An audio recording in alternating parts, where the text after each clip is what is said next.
The cheap illicit tobacco market is fueling a surge in smoking, with nicotine consumption now 40% higher in 2025 than it was in 2017. The high tobacco excise is being blamed for pushing smokers to the cheaper black market, which often has links to organised crime and is now forecast to cost the federal budget more than $8 billion in lost revenue. For their take, let's bring in Housing Minister Claire O'Neill and Shadow Finance Minister Claire Chandler. Morning to both of you. Claire O'Neill, one New South Wales police officer says they're running out of space to store all the illegal smokes they are seizing, and now the state's health minister is urging you, the federal government, to review excise tax levels. Will you do that? Nat, a really important starting point for this conversation is celebrating the amazing success that Australia has had in reducing smoking rates around the nation. This is something that Australia has pioneered the world in, and because of the hard work of successive governments and the Australian people, we have saved thousands and thousands of lives from lung cancer and related disease. So first point, we've done a really good job of this and we're a world leader in this area. I wouldn't deny, though, that illegal tobacco is a major threat to the success that we've had. So you asked about the taxation issue. This is not a tax problem, it is an enforcement problem. What we need to do is lift the protections on the border to try to stop illegal tobacco coming into Australia, and then work with the states to stop it being sold in corner shops around the country. Now, that work is underway. We're having a lot of success, and in a way, the point you make there about the storage is speaking to that success. We are seizing massive amounts of illegal tobacco right around the country, but we do really need to continue that work. So, Claire, how are you measuring smoking levels going down if nicotine consumption is nearly double? Look, we've got lots of really, effective ways that we measure smoking rates around the country. But Nat, I'm not pretending that this is not a major threat to the success that we've had as a country in reducing smoking rates.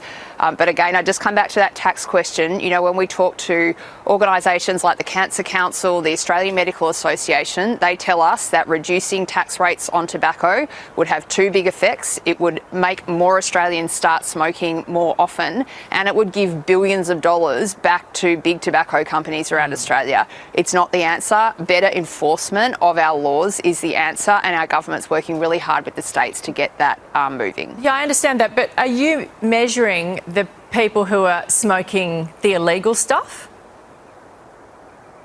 Yes. So we've got lots of different ways that we measure the extent to which people are smoking. It's not just based off sales of legitimate tobacco, if that's the question you're asking. So there are lots of public health surveys that talk to people about their actual smoking activity. So we have good data about what's happening with smoking rates, and we can see that smoking rates are not going in the direction that we want. We want to see Australia build on that amazing success we've had over many decades, and part of that is getting on top of this problem that's facing the country. Okay, let's go to Claire Chandler. What would the opposition do here? What's the problem? Because it's quite complicated, isn't it?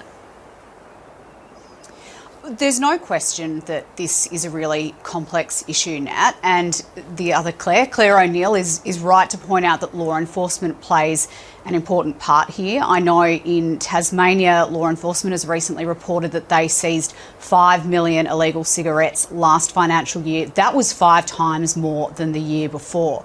And so I think the question really is, yes, of course, law enforcement has a role to play here, but every option needs to be on the table to look at getting this illegal tobacco trade under control. And there is no question that one of the reasons it is so out of control at the moment is because that excise is too high. So I think governments of all levels, state and federal, need to be looking at all of the possible levers that they can potentially pull to try and get this under control, because it's obviously a community safety issue, particularly in Melbourne and Sydney. We've seen the impact that the illegal tobacco trade is having on community safety, but it's a public health issue as well. And of course, we don't want to be doing anything that would see our smoking rates massively increase. But the reality is they're increasing at the moment off the back of the illegal trade anyway. Yeah, so do you want the excise gone? Because the black market tobacco is so cheap. Apparently, if we took all the taxes off the legal stuff, it would still be more expensive. So does the opposition want the excise down or not?